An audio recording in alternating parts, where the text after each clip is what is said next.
요한복음을 처음 전하면서부터 그런 말씀을 드렸는데, 요한복음의 독특한 특징은 다른 복음서와는 다르게 어떤 기적이나 이적을 통해서 예수님을 드러내는 사건들은 현저히 적고, 오히려 예수님과 유대인들과의 대화, 특히 그것이 이제 논쟁이 되죠. 그 논쟁을 통해서 예수님이 하나님이시고 구원자이시고 생명이시고 영생이시다 하는 것을 드러내는 데 주력하고 있습니다. 요한복음 8장도 그렇고요. 그래서 사실 요한복음은 매우 어렵습니다. 이제 그 분위기나 그 문화나 이런 것들을 헤아리기가 좀 쉽지 않기 때문이기도 한데, 이런 예수님과 유대인의 논쟁이 가능한 것은 당시의 문화도 큰 영향을 미쳤다고 볼 수가 있습니다. 당시의 시대적인 문화들도 말이죠. 유대인들은 예수님이 이상한 말을 해도 그 말을 무시하거나 가볍게 여기지 않고 반박하고 또 논쟁하고 대화하고 토론하는 그런 모습을 보입니다. 자신들의 믿음을 증명하려고, 우리가 계속 봐왔지만 아브라함의 자손이라고 하는 그 믿음을 증명하기 위해서 예수님과 토론하는, 논쟁하는 그런 모습을 보인다는 것입니다.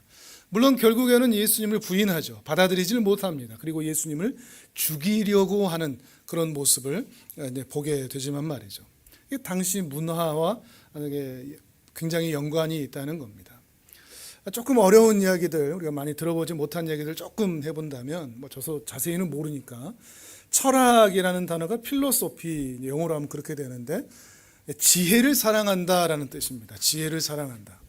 철학이라는 것은 인간에 대해서, 또 세상에 대해서, 또 자연에 대해서, 또 인간이 이해할 수 없는 영역까지 어떤 절대적인 진리, 그리고 보편타당한 진리가 있을 것이라고 여겨 지속적으로 연구하고 탐구하고 논쟁하고 찾아가는 학문이 바로 철학일 것입니다.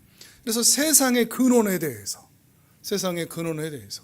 또 존재의 근원에 대해서, 또 신적인 존재에 대해서, 인간의 영혼과 또 정신에 대해서, 자연세계에 대해서, 물질세계에 대해서, 인간이 알 수 없는 영역까지 이렇게 질문을 던지면서 절대적인 진리를 찾고자 하는 것이죠. 이렇게 절대적인 진리를 찾고자 하는 것은 독특하게도 모든 세계, 모든 문화, 모든 인종, 모든 사람들이 가지고 있던 겁니다. 어느 한 나라만의 문제가 아니라는 거죠. 이게 희한하죠. 인간으로 태어나서 인간들은 모두가 다 그 경중은 다르고 그 크기는 다를 수 있겠지만, 그 범위는 다를 수 있겠지만, 모두가 이런 이 철학적인 고민을 한다는 겁니다. 말이 어려워 철학이지 누구나 이런 고민을 하죠. 절대적인 진리가 뭘까? 근본이 뭘까? 본질이 뭘까? 우리가 알지는 저 미지의 세계는 어떻게 존재하게 된 것일까? 라고 하는 것에 대해서 묵상하고 연구하는 것, 토론하는 것은 어떤 세대에서나 다 있어 왔다는 것입니다. 이것이 가능하게 하는 것은 왜? 라는 질문이겠죠. 왜 이런 일이 생기지? 어떻게 이런 일이 생겼지? 이 질문을 던지기만 한다면 누구나 철학자가 될 수가 있는 것입니다. 그리고 인류의 이런 거듭된 질문, 왜? 어떻게? 라는 이 질문 때문에 학문이 만들어졌죠. 철학뿐만 아니라 의학, 또 정치, 경제, 그 모든 것들의 그 분야들의 인류 발전의 토대가 된 것이 바로 이런 철학적인 물음입니다. 왜, 어떻게? 라는 것들로 말이죠. 실제로 이 선조들의, 이 세상을 살아가는 우리 선조들의 연구와 그런 토론들은 정말 대단합니다. 예를 들면 그리스 철학을 예로 들면, 우리 많이 들어보셨죠? 소크라테스의 제자인 플라톤의 제자인 아리스토텔레스, 그러면서 그리스 철학이 만들어지는데, 이 사람들이 기원전 300년 전, 400년 전 사람들입니다. 이제 그들의 책은 남아있지 않고 그들의 대화록, 대화편, 그게 이제 책이 되는데, 그 대화를 통해서 저들이 대체 어떤 생각을 가지고 있는지 우리는 보게 되는데, 참 대단하다는 생각을 하지 않을 수가 없습니다. 예를 들면 플라톤의 이데아라는 것을, 이데아라는 말은 좀 많이 들어보신 적이 있겠죠. 이데아. 플라톤의 이데아라는 게 뭔가 하면 나무가 있으면 나무가 종류도 많고 또 상태가 다양하고 그렇지 않습니까? 근데 플라톤이 보기에 이 나무라는 게 참 종류도 많고 상태도 많고 건강한 것도 있고 썩어가는 것도 있고 늙어가는 것도 있고 죽어가는 것도 있는데, 이 땅에 존재하는 나무 중에는 최고 형태의 완전한 형태의 나무가 없더라는 겁니다. 그러면 어딘가에는 이런 나무의 원형이 되는 최고선이 있을 것이다. 완전하고 바른 최고의 형상이 있을 것이다. 그 원형이 바로 나무의 이데아입니다. 모든 것들의 이데아가 다 있는 거죠. 해의, 태양의 이데아, 모든 것들에 다 이데아가 있을 것이다. 그래서 그 완전한 세상이 존재할 것이다. 우리가 사는 이 물질 세계는 변화되고 태어났다가 죽었다가 태어났다가 죽었다고 하는 윤회가 거듭된다고 생각을 했습니다. 이런 반복되는 세상에서 인간의 삶과 죽음을 보면서 말이죠. 그러면서 또 어떤 생각으로 또 넘어가는가 하면, 그럼 이 나무를 볼 때 나무를 나무라고 인식하는 것은 대체 어떻게 얻어진 것일까라는 질문을 던집니다. 왜 우리는 나무라고 부르지? 어떻게 우리는 나무인 줄을 알지? 여러분 어떻게 하십니까? 왜 나무라고 부르시죠? 이런 질문 해보신 적이 있습니까? 이런 질문들을 한다는 겁니다. 어떻게 나무를 우리는 나무라고 부를까? 한쪽으로는 생득적인 체험, 우리 인간의 경험, 우리가 살아가면서 나무를 보면서 알게 되는, 그러면서 얻게 되는 저것은 나무구나 하는 것이 있고, 또한 윤회를 거듭하면서 전생애에 나무를 보고 나무를 경험했던 것이 그 전생의 기억은 사라지고 없지만 현실에서 불현듯 전생에서의 경험이 떠올라 나무를 나무라 부르기도 한다. 그럴 수도 있다라는 거죠. 여러분 그럴 때 있지 않습니까? 언젠가 내가 여기 와본 것 같아. 와본 적이 없는데. 이제 그런 비슷한 추론들인 것이죠. 윤회를 통해서. 그렇다면 인간의 영혼이란 대체 또 무엇인가? 인간의 영혼은 죽으면 그 다음은 어떻게 되는가? 그래서 어떻게 거듭나는가? 사람이 사람으로 거듭나는가? 아니면 사람은 그의 삶의 행위에 따라 다른 존재로 태어나기도 하는가? 이 인간의 영혼을 존재하게 되는 신적 존재는 대체 누구인가? 그리고 이 우주는 어떻게 시작되었고 어떻게 존재하고 있으며 어디로 가고 있는가? 이런 질문들을 계속해서 던져낸다는 것입니다. 그러면서 그리스 철학이 발전되기도 했었죠. 저도 이제 이런 것들이 좀 궁금해서 아리스토텔레스의 수사학, 시학 이런 책을 좀 사봤습니다. 그게 좀 제일 쉽다 그래서 부끄럽지만 몇 장을 넘기지를 못했습니다. 너무 어려운 겁니다. 기원전 300년, 400년 전 피타고라스 들어보신 적 있죠? 그 수학. 그 시대의 사람이거든요. 이 수학으로 온 우주를 풀거든요. 플라톤도 이 우주는 정육면체, 정팔면체, 정십면체 이런 형태들의 모임이다. 이렇게 하면서 수학적으로 또 많이 풀어가거든요. 수사학과 시학들을 같이 연결해 가면서 말이죠. 그 깊이를 따라갈 수가 없습니다. 그러면서 자신들만의 절대적인 진리를 찾아갔습니다. 그리고 이것이 우리가 믿는 신이요, 진리요, 지켜야 될 바다라고 하는 것을 가지고 있었습니다. 그래서 그 절대적인 진리가 얼마나 중요한가 하면 그 진리를 지키고 사수하기 위해서 나라 간에, 민족 간에 싸움을 하기도 했습니다. 전쟁을 치르기도 하는 것이죠. 기독교에도 마찬가지죠. 우리가 맞느냐 이슬람이 맞느냐 그러면서 십자군 전쟁 이런 것들도 마찬가지입니다. 절대적인 진리란 무엇인가에 의해서 나타난 그런 싸움들일 것입니다. 그런데 시간이 지나면서 그런 절대적인 진리, 서로 다 자기가 절대적인 진리라고 이야기를 하니까, 서로 싸우기만 하니까, 다 자기가 진리니까 상대는 진리일 수 있겠습니까? 진리가 아닐 테죠. 그러니까 이런 싸움과 전쟁을 보면서 1500년 그 이후쯤에서는 이제 그 후손들이 그런 싸움에 대해 회의, 실망을 하면서 진리는 절대적이지 않다. 진리의 상대성이라고 얘기하는데 너도 진리요, 나도 진리다. 모두가 다 진리일 수 있다. 이렇게 이렇게 확장을 하게 됩니다. 진리의 절대성만을 믿던 절대적인 진리, 우리 기독교에서는 하나님만이 진리다라고 하는 것을 가지고 있다가 이제 그것이 무너지고 진리의 상대적인 그 상대성들을 강요하면서 타인에게 그 진리의 절대적인 것들을 강요하지 못하도록 하는, 나도 옳은데 너도 옳아, 이렇게 더 포용적인 것이 옳다라고 얘기하면서 이제 현대에서는 포스트 모더니즘 이런 얘기들도 나오고는 합니다.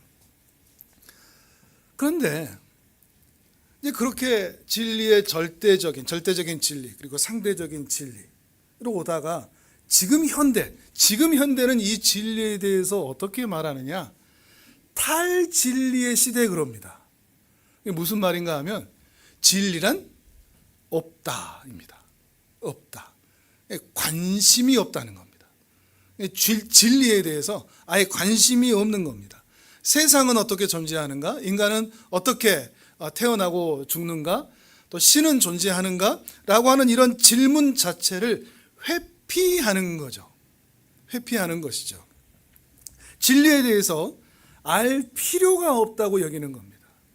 그리고 고민할 시간도 없습니다. 바쁩니다. 실제로 일을 해서 바쁘기도 하지만 자기 자신을 위해 살기 위해서 바쁩니다. 아무튼 바쁩니다. 세상은 사람들을 바쁘게 만들죠. 왜 그럴까요?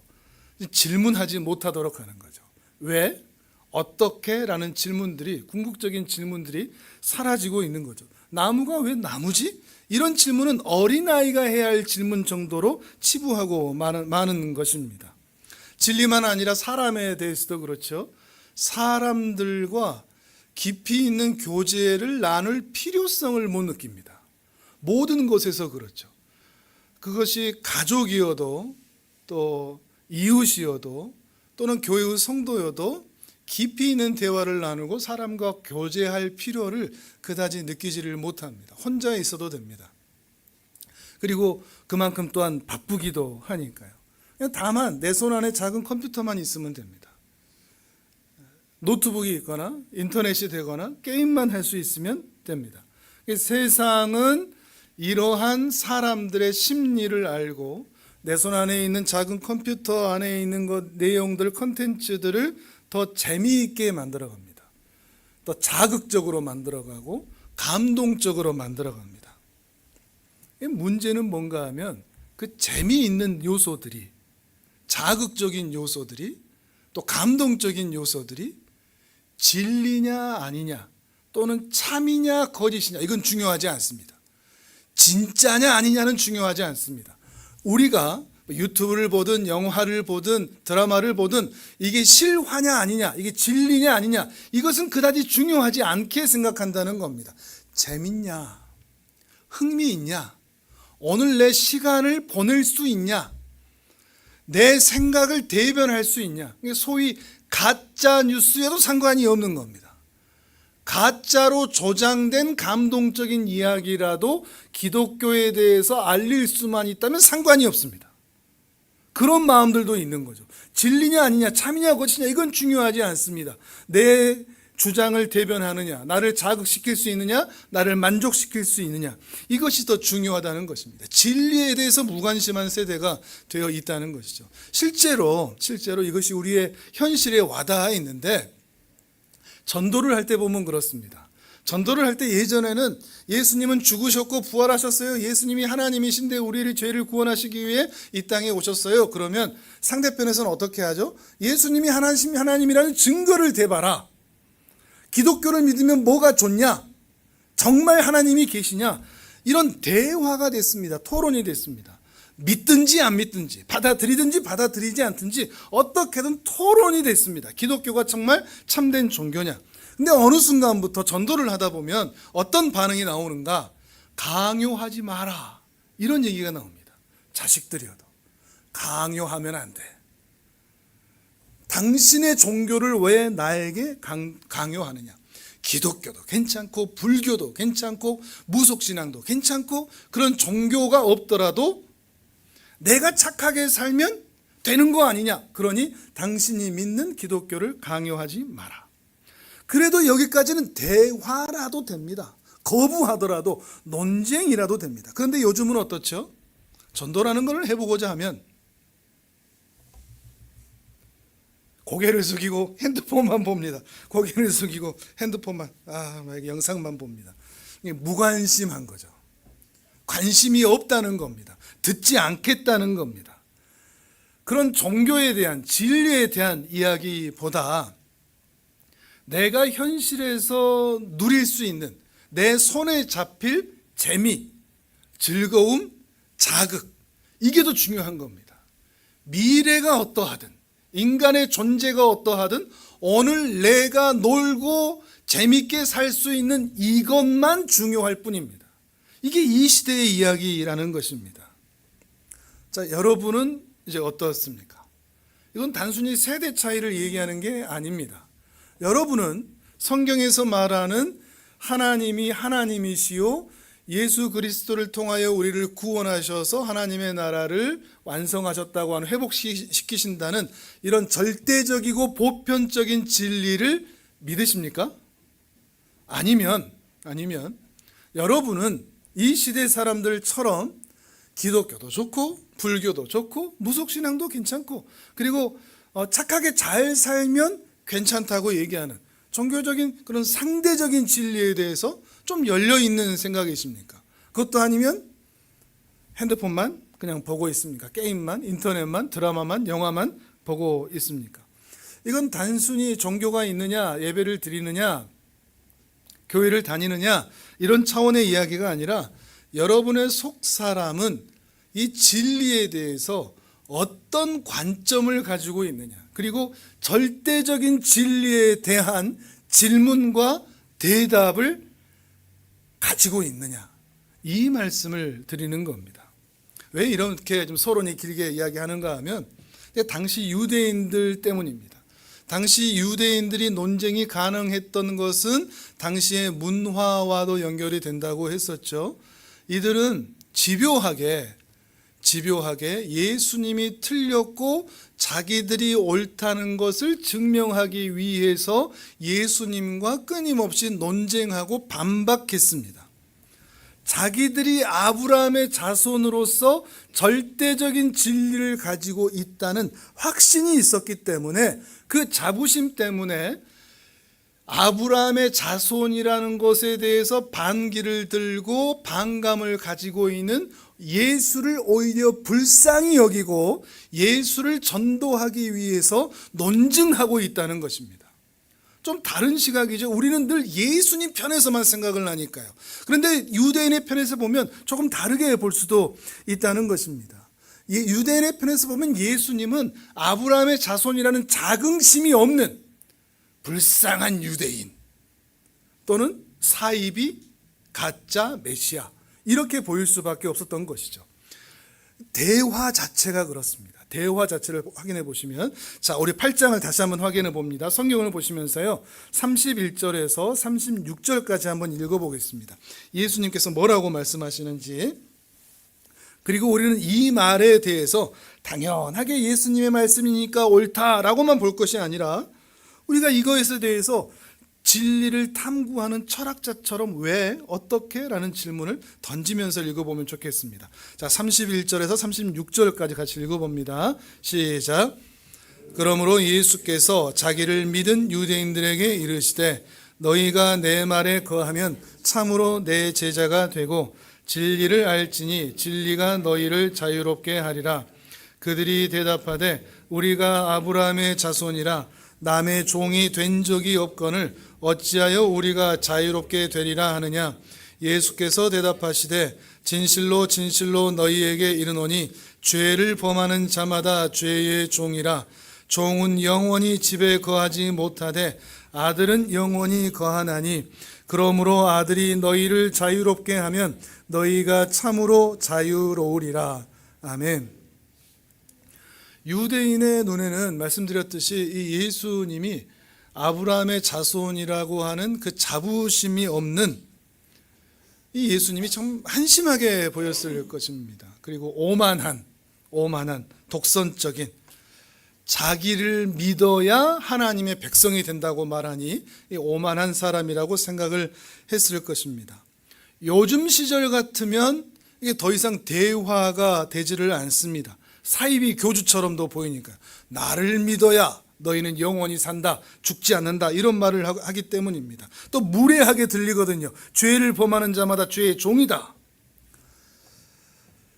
좀 더 와닿게 설명을 해볼까요? 제가 만약에 설교를 이렇게 한다고 해보십시오. 앞으로 이렇게 한번 해볼까요? 자, 여러분의 신앙은 뭐가 바른 신앙이냐? 얼마나 여러분이 경건하냐? 얼마나 말씀 안에 사느냐? 순종하느냐? 헌신하느냐? 여러분이 얼마나 대대로 신앙의 가문을 이뤄왔느냐? 이것에 달려있는 게 아니고 하나님께서 보내신 담임 목사의 말을 얼마나 순종하고 받아들이냐에 따라서 당신의 믿음이 옳다는 것이 증명됩니다. 이렇게 설교한다면 어떻게 받아들이시겠습니까? 아멘 이러실랍니까? 지금 예수님의 말씀이 딱 그 짝입니다. 딱 그 짝입니다. 너희의 경건은 의미가 없다. 너희의 삶의 모든 율법을 지켜온 것도 다 잘못되었다. 너희는 나만 믿어야 된다. 내가 하나님의 아들이기 때문이다. 제가 이런 설교한다면 이제 박 목사 이제 미쳤구만, 이렇게 여러분도 대답하실 거 아니겠습니까? 정광훈 따라가는구나, 이만희 따라가는구나, 이러실 것이 분명합니다. 이 유대인의 눈에는 그런 식으로 들린다는 것이죠. 근데 예수님은 이 정도에서 멈추지 않고 더 강도 높은 이야기를 해 나아가십니다. 자, 44절에서 47절까지 읽어보겠습니다. 44절에서 47절까지 시작. 너희는 너희 아비 마귀에게서 났으니 너희 아비의 욕심대로 진리가 그 속에 없으므로 진리에 서지 못하고 말할 때마다 제 것으로 말하나니 이는 그가 거짓말쟁이요 거짓의 아비가 되었음이라. 내가 진리를 말하므로 너희가 나를 믿지 아니하는도다. 너희 중에 누가 나를 죄로 책잡겠느냐? 내가 진리를 말하는데도 어찌하여 나를 믿지 아니하느냐? 하나님께 속한 자는 하나님의 말씀을 듣나니 너희가 듣지 아니함은 하나님께 속하지 아니하였음이로다. 아멘. 너희는 마귀에게서 났다. 너희 아비는 마귀다. 그리고 너희는 너희 아비 마귀처럼 너희도 행하고 있다. 너희가 하나님께 속했다면 내 말을 들을 텐데 너희가 하나님께 속하지 않았으니 내 말을 믿지 않고 있다. 자, 이것도 조금 더 쉽게 해보면, 당신 내가 전도 이렇게 하는데 안 듣는 거 보니까 당신 마귀 새끼네. 여러분 이런 말 들으면 기분이 어떻겠습니까? 여러분 이렇게 전도하면 되겠습니까? 당신은 마귀 자식이야. 이거 복음도 안 받아들이는 것 보니. 이렇게 말하면 싸움이 나죠. 논쟁이 더 이루어질 수가 없습니다. 이건 정말 무례한 거니까요. 그렇게 말해서도 안 되고 그렇게 들으면 우리는 싸움이 날 수밖에 없습니다. 근데 여기에서 유대인들은 독특한 모습을 보입니다. 아까도 말씀드렸듯이 여기에서 논쟁을 더 이어간다는 말입니다. 무례하게 들려도 논쟁을 중단하지 않고 예수님을 설득하려고 계속해서 대화를 이어갑니다. 우리라면 이걸 받아들일 수 없을 텐데 말이죠. 아무래도 이 무례함이라는 것들보다는 과연 진리가 뭔가라는 그 인식이 더 중요하게 여겨졌기 때문일 것입니다.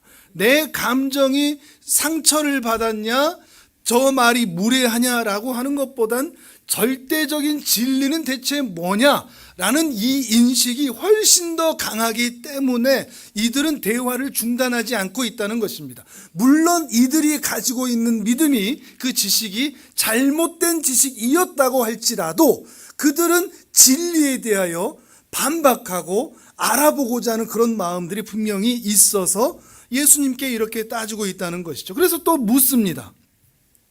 자, 52절을 보겠습니다. 52절, 53절. 예수님의 말씀을 듣고 유대인들이 뭐라고 반박하는지. 자, 52절, 53절 같이 읽습니다. 시작. 유대인들이 이르되 지금 내가 귀신 들린 줄을 아노라. 아브라함과 선지자들도 죽었거늘 내 말은 사람이 내 말을 지키면 영원히 죽음을 맛보지 아니하리라 하니 너는 이미 죽은 우리 조상 아브라함보다 크냐? 또 선지자들도 죽었거늘 너는 너를 누구라 하느냐? 아멘. 귀신 들렸구나. 야, 미친 거는 너다. 이렇게 이야기를 하죠.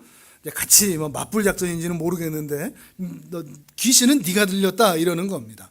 그러면서 굉장히 논리적인 대답을 합니다. 뭐라고 얘기하는가 하면 아브라함도 선지자도 그 위대한 아브라함도 그래서 선지자들도 다 죽었는데 너는 너 말을 믿는 자들은 죽지 않는다고 하니 이게 논리적으로 맞느냐? 아브라함도 죽었지 않느냐? 선지자들도 죽었지 않느냐? 그러면 네가 그 아브라함과 선지자들보다 더 크냐? 이 말을 하고 있는 것입니다. 내가 대체 누구이길래 너는 누구냐? 넌 대체 누구이길래 우리 아브라함도 죽었고 선지자들도 죽었는데 너를 믿으면 죽지 않는다고 말하느냐? 이렇게 반박하고 있는 겁니다. 굉장히 논리적이지 않습니까? 우리가 예수님을 하나님으로 믿는 우리들의 입장에서 굉장히 우스운 질문처럼 보일 수도 있습니다. 그러나 이것을 냉정하게 그 반반의 위치, 반반은 우리가 못 가긴 하겠지만 아무튼 조금 더 중간적인 입장에서 본다고 하면 이 유대인들도 나름대로 논리적으로 반박하고 있는 것입니다. 그러자 예수님이 이렇게 대답을 하시는 거죠. 자, 54절에서 56절입니다. 54절에서 56절 시작. 예수께서 대답하시되 내가 내게 영광을 돌리면 내 영광이 아무것도 아니거니와 내게 영광을 돌리시는 이는 내 아버지시니 곧 너희가 너희 하나님이라 칭하는 그이시라. 너희는 그것을 알지 못하되 나는 아노니 만일 내가 알지 못한다 하면 나도 너희같이 거짓말쟁이가 되리라. 나는 그를 알고 또 그의 말씀을 지키노라. 너희 조상 아브라함은 나의 때 볼 것을 즐거워하다가 보고 기뻐하였느니라. 아멘. 지금 여기에서 예수님은 선을 세게 넘는 발언을 하십니다. 뭔 것 같습니까? 56절이죠. 너희 조상 아브라함은 나의 때 볼 것을 즐거워하다가 보고 기뻐하였다. 여기서 아브라함을 향해서 우리 조상이라고 하지 않고 너희 조상이라고 하는 것도 이제 좀 모욕적인 그런 얘기일 수도 있겠는데 더 황당한 것은 나는 아브라함을 보고 왔다 이런 말도 아니고 아브라함이 나를 보고 기뻐했다 이렇게 말한다는 것에 있습니다. 이게 대체 무슨 말인가 싶은 거죠. 여기서 대화가 중단돼야 되는데 유대인들은 이 말을 또 받습니다. 또 논리적으로 대답을 합니다. 자, 57절을 읽겠습니다. 57절 시작. 유대인들이 이르되 내가 아직 50세도 못 되었는데 아브라함을 보았느냐. 아멘.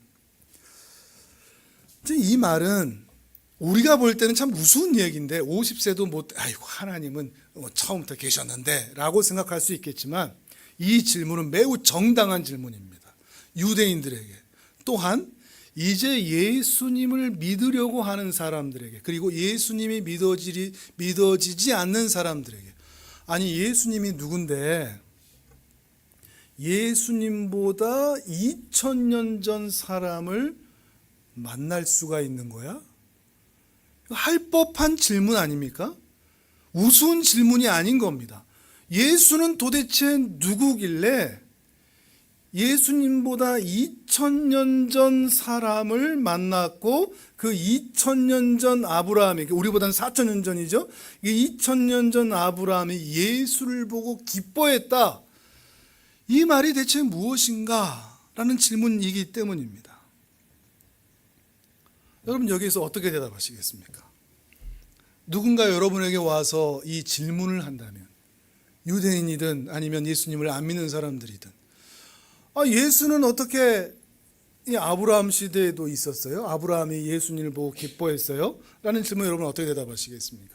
여기에서 제가 처음에 말씀드렸던 대로 어떤 태도를 취하시겠습니까? 우리가 가지고 있는 성경이 절대적인 진리인 것을 믿고 성경을 뒤적이면서 그 대답이 무엇인지를 왜, 어떻게 라는 질문과 함께 찾아가시겠습니까? 아니면 세상 사람들처럼 인간의 지성과 이성과 과학과 역사적 현실 상황, 경험 이런 것들을 총망라해서 이것이 가능한가 그렇지 않은가 하는 것을 추궁해 보겠습니까? 아니면 아이고 그건 그냥 뭐 거짓말이지 이렇게 대답하시겠습니까? 아니면 핸드폰이나 보고 계시겠습니까? 차라리 유튜브나 보는 게 낫겠다 이런 마음으로 무관심하시겠습니까? 여러분은 어떻게 하시겠습니까? 어떻게 네가 아브라함을 볼 수가 있단 말이냐? 50도 안 됐는데 예수님은 조금 노안이지 않으셨을까 이런 생각을 해봅니다. 30대인데 50대로 본다는 것은 저와는 다르게 조금 노안이셔서 그렇게 유대인들이 말씀하지 않았을까. 여담입니다. 근데 그렇게 50도 되지 않았는데 네가 아브라함을 어떻게 보았느냐라는 이 질문에 대해서 주님은 답을 하시는데 이제 그 답이 모든 유대인들과의 논쟁을 중단하도록 만듭니다. 이제 예수님 편에서는 최고점을 찍으신 것이고 유대인의 입장에서는 더 이상 대화할 수가 없는 대화가 되는 것이죠. 자, 58절과 59절입니다. 58절 59절 같이 읽겠습니다. 시작. 예수께서 이르시되 진실로 진실로 너희에게 이르노니 아브라함이 나기 전부터 내가 있느니라 하시니 그들이 돌을 들어 치려 하거늘 예수께서 숨어 성전에서 나가시니라. 아멘. 자, 여기 화면을 조금 보시면요, 오늘은 좀 영어를 좀 봐야 될 것 같습니다. Before Abraham was born, I am 이라고 되어 있습니다. 아브라함이 태어나기 전부터 나는 있었다. I am. 이게 좀 쉽게 생각할 수 있겠는데 여기서 이 I am 헬라어로 하면 에고 에이미라는 이 단어는 좀 미완성 문장입니다. 영어로 봐도 I am 뒤에가 뭔가 보호가 붙어야 됩니다. 나다 얘기하면 누가 합니까? 제가 여러분에 대해서 처음 만났는데 나는 납니다 얘기하면 제가 제 설명이 되나요? 안 되죠. 그 뒤에 I am 뒤에다 뭔가를 나는 누구누구이고 이름은 무엇이고 학교는 어디 나왔고 어떻게 살고 있고 가족은 어떻게 되고 뭔가 설명을 붙여야 됩니다. 근데 여기에는 I am으로 끝나버립니다. 왜 이게 독특한가 하면 이 I am은 하나님께서 이스라엘 민족을 구원하시기 위해서 호렙산 떨기나무 아래서 모세를 부르실 때 모세가 누가 보냈다고 그럴까요? 당신의 이름이 뭐라고 그럴까요? 라고 물었을 때 하나님께서 대답하신 알려주신 이름이 바로 저 I am이기 때문입니다. 유대인들은 이 사실을 아는 거죠. 우리는 저게 처음 보는 것 같지만 자, 출애굽기를 보겠습니다. 화면을 보셔도 됩니다. 출애굽기 3장 13절입니다. 13절, 14절, 15절 출애굽기 같이 읽습니다. 시작. 모세가 하나님께 아뢰되 내가 이스라엘 자손에게 가서 이르기를 너희의 조상의 하나님이 나를 너희에게 보내셨다 하면 그들이 내게 묻기를 그의 이름이 무엇이냐 하리니 내가 무엇이라고 그들에게 말하리까? 하나님이 모세에게 이르시되 나는 스스로 있는 자이니라. 또 이르시되 너는 이스라엘 자손에게 이같이 이르기를 스스로 있는 자가 나를 너희에게 보내셨다 하라. 하나님이 또 모세에게 이르시되 너는 이스라엘 자손에게 이같이 이르기를 너희 조상의 하나님 여호와 곧 아브라함의 하나님 이삭의 하나님 야곱의 하나님께서 나를 너희에게 보내셨다 하라. 이는 나의 영원한 이름이요 대대로 기억할 나의 칭호니라. 아멘. 자, 나는 스스로 있는 자니라. 나는 스스로 있는 자니라. 13절 14절 같이 보여주시면 나는 스스로 있는 자니라. 그렇죠. 이것이 나의 이름이다 얘기합니다. 이것이 뒤로 좀 넘겨보시면 영어가 있습니다. I am who I am. 15절 뒤로 넘겨보실래요? 화면을. 네, 나는 스스로 있는 자니라. 이것을 히브리어가 아닌 영어로 표현하면 I am who I am이 됩니다. I am who I am. 말씀드렸듯이 독특한 표현입니다.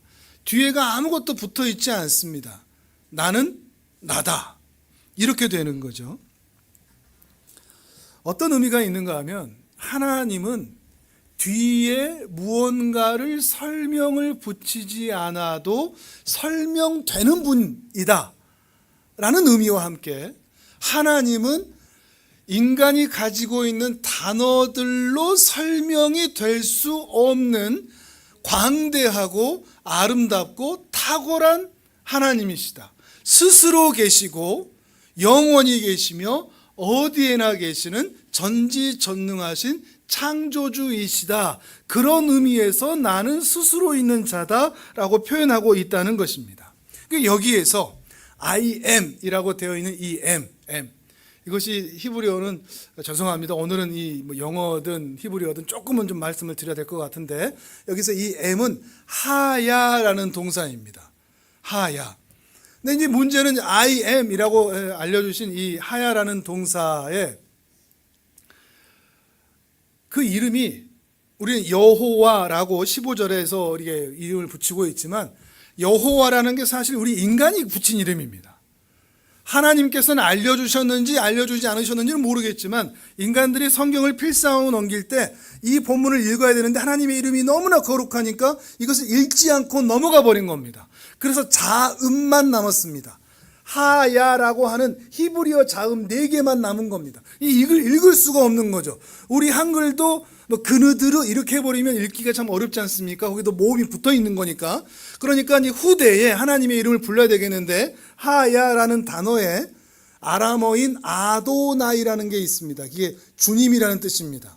아도나이의 아오아이를 자음과, 하야의 자음과 아도나이의 모음을 붙였습니다. 그럴 때 이것을 읽으면 어떻게 되느냐? 여호와가 됩니다. 야훼가 되는 거죠. 그렇게 해서 우리는 하나님을 여호와라는 이름으로 부르게 된 겁니다. 근데 여기서 I am who I am, 나는 여호와다 라고 되어 있는데, 이 I am이 조금만 더 들어가 보면 히브리어의 비동사인 이 하야라는 동사는 현재형이 쓰이질 않습니다. 과거형이거나 미래형입니다. 해석이 완전히 달라지거든요.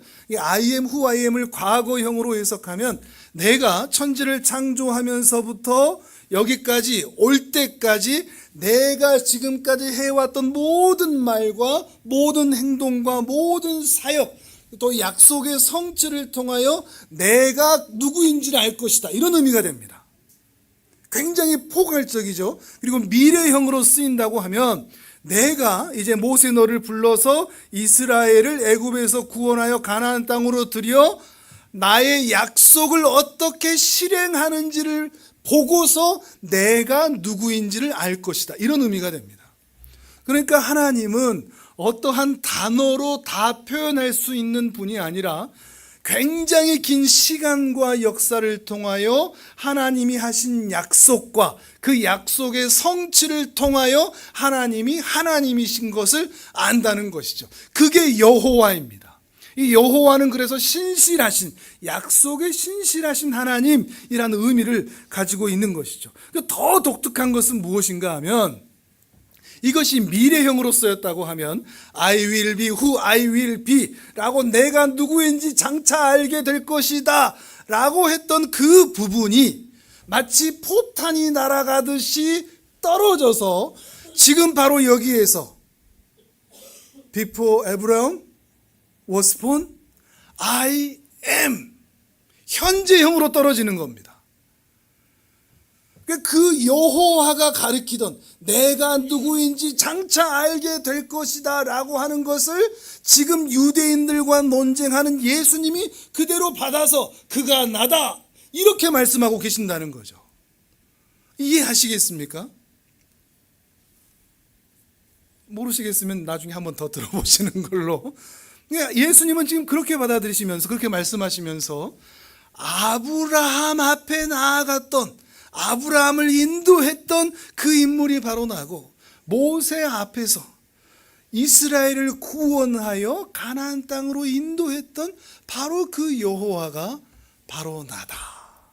난 아브라함이 나기 전부터 있었노라 라고 선언하신 것입니다.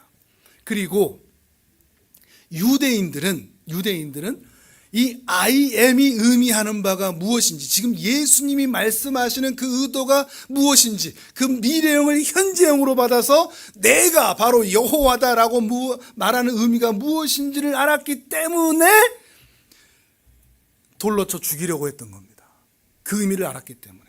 생각해 보시면 앞에서 간음하는 현장에서 붙잡혔던 여인, 자신들에게는 유대인들을 즉결 심판할 자격이 없기 때문에, 로마에 빼앗겼기 때문에 어떻게든 로마의 미움을 받게 하려고 그 간음하는 여인을 예수 앞에 데려와서 예수로 하여금 죽도록 만들려고 했었는데, 돌 들어 즉결 처분하지 않았는데 지금은 이 말을 듣자마자 돌을 들어 죽이려고 하고 있다는 것입니다.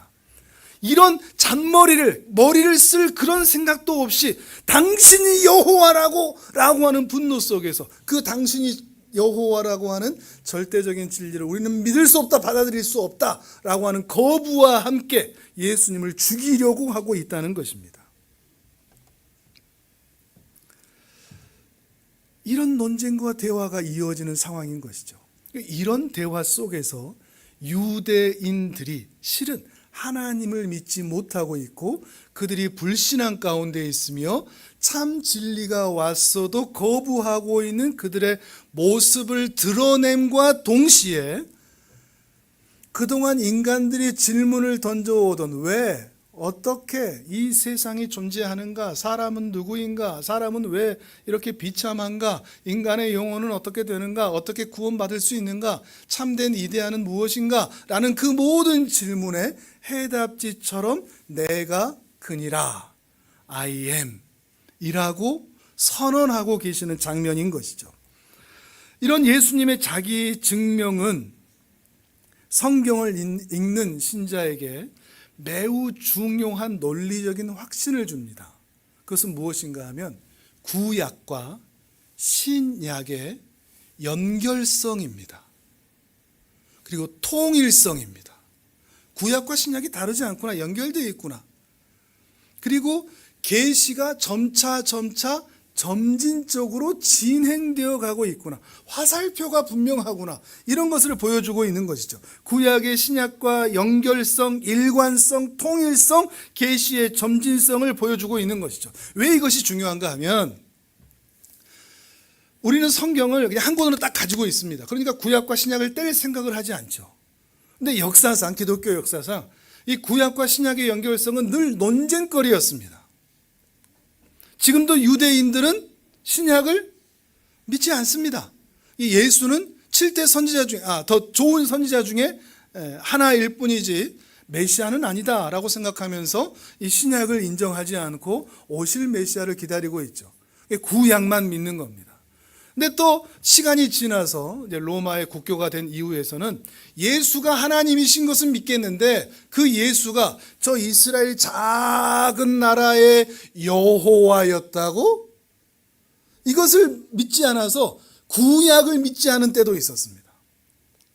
그런데 오늘 우리에게 예수님은 구약에서 그토록 예언하고 약속했던 바로 그분이 바로 당신이라는 것을 연결하여 알려주고 계시는 것입니다. 균형 잡도록. 그리고 계시가 점진되어 확장되어 온다는 것을 알면서 우리로 하여금 어느 방향성을 향해서 나아가야 될지를 우리에게 보여주고 있다는 것이죠.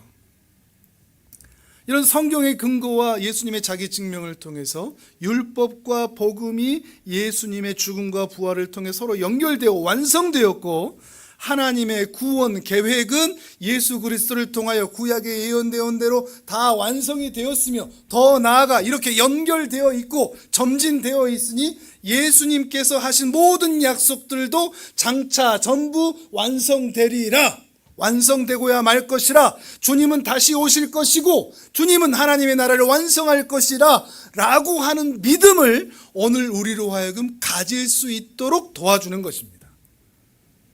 구약의 예언이 완성되었으니, 이루어졌으니 신약의 모든 예언들도 이루어지고야 만다는 것이죠. 이게 구약과 신약의 연결성과 통일성과 긴밀성과 점진성을 이해한다면 누구나 가질 수밖에 없는 확신이 되는 거죠. 주님 다시 오실까요? 하나님 나라가 이루어질까요?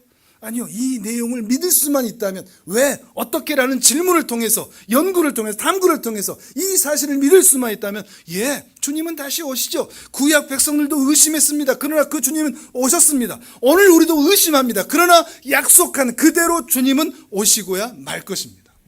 우리 과거를 통해서 확인하는 겁니다. 구약의 역사가, 예언들이 이루어진 걸 통해서 오늘 우리는 믿을 수가 있게 된다는 것이죠. 어떻게 이걸 믿을 수 있죠? 성경이 그렇게 말하고 있으니 믿을 수 있는 겁니다. 제 이야기가 아닌 거죠. 성경이 그렇게 말하고 있는 겁니다. 수많은 사람들이 왜, 어떻게라는 질문을 통해서 절대적인 진리가 무엇인가 라고 찾고 있는 그 질문의 해답지가 이 성경입니다. 성경은 우리의 손에 해답지로 주어져 있는 거죠. 해답지가 있는 문제집을 우리는 가지고 있는 겁니다. 근데 세상 사람들은 이 해답지를 믿지 않습니다. 시간과 공간의 틀 안에서 제한될 수밖에 없는 인간의 지성과 경험과 감정, 그런 것들로 나름대로의 진리를 찾아가려고 애쓰는데 허무한 거죠. 허망한 수고죠. 그럴 필요가 없는 겁니다. 답이 있는데 그 답을 통해서 우리는 그 진리를 찾아갈 수 있는데 말이죠. 이제 중요한 것은 여러분의 선택입니다. 이제 어떻게 하겠습니까? 성경이 절대적인 진리인 것을 알고 이 성경을 붙잡고 이 진리를, 왜, 어떻게라는 질문과 함께 왜 예수가 그리스도인가? 그가 우리의 죄를 구원했다는 것은 어떤 의미인가? 하나님 나라의 완성은 어떤 의미인가? 인간은 어떻게 되는가? 라고 하는 질문을 던지면서 찾아가시겠습니까? 아니면 이것도 옳고 저것도 옳고 다 옳다, 내 생각이 더 옳아서 나는 이 기독교를 온전히 믿을 수는 없다, 유대인들처럼 거부하겠습니까? 아니면 그러든가 말든가 스마트폰이나 보시겠습니까? 내 현실에, 내 앞에 놓여진 재미, 그 재미에만 빠져 있겠습니까? 그 즐거움, 그 실현, 욕망, 진리에 대해서 모른 척, 못 들은 척 하시겠는가 하는 것입니다. 여러분은 어떻게 하겠습니까? 여러분에게 이런 당부의 말씀을 드리고 싶습니다. 로마서 12장 1절 2절입니다. 화면을 보겠습니다. 같이 읽습니다. 시작. 그러므로 형제들아, 내가 하나님의 모든 자비하심으로 너희를 권하노니 너희 몸을 하나님이 기뻐하시는 거룩한 산 제물로 드리라. 이는 너희가 드릴 영적 예배니라. 너희는 이 세대를 본받지 말고 오직 마음을 새롭게 함으로 변화를 받아 하나님의 선하시고 기뻐하시고 온전하신 뜻이 무엇인지 분별하도록 하라. 아멘. 아멘. 너희는 이 세대를 본받지 마라. 유대인들은 거부라도 했습니다. 논쟁하면서 거부라도 했습니다. 근데 이 시대는 무관심합니다. 예수님이 실제로 다시 오셔서 내가 생명의 떡이다, 나를 믿는 자는 죽지 않는다, 수고하고 무거운 짐진 자들아 다 내게로 오라, 내가 너희를 쉬게 하리라 라고 오늘 우리에게 말씀하신다면 요즘 세대 사람들, 현대인들 뭐라고 대답할까요? 아니, 그게 뭐예요? 스마트폰만 보지 않을까요? 관심 없어요. 너무 무관심합니다. 말씀을 읽을 시간도, 기도할 시간도 없이 우리는 너무나 바빠합니다. 실제로 바쁜 게 아니라 그냥 내가 살고 싶은 대로 살고 싶기 때문에 바쁜 겁니다. 더 영원하고 더 본질적인 것을 찾으려고 하는 마음이 우리에게는 없기 때문입니다. 보물이 우리 손에 이미 주어져 있는데 말이죠. 내가 그다, 내가 여호와다, 이 주님의 선언 앞에 우리 진지하게 고민해 봤으면 좋겠습니다. 깊이 생각해 봤으면 좋겠습니다. 그 성경의 말씀을 근거로 참된 믿음을 소유하는 여러분이 되시기를 바랍니다. 진리에 대해서 마음이 굳어지지 않기를 바랍니다. 무관심하지도 않기를 바랍니다. 하나님의 모든 말씀이 여러분의 마음에서 진실로 아멘이 되는 복된 은혜가 있기를 주님의 이름으로 축복합니다. 아멘. 우리 시간 함께 기도하겠습니다.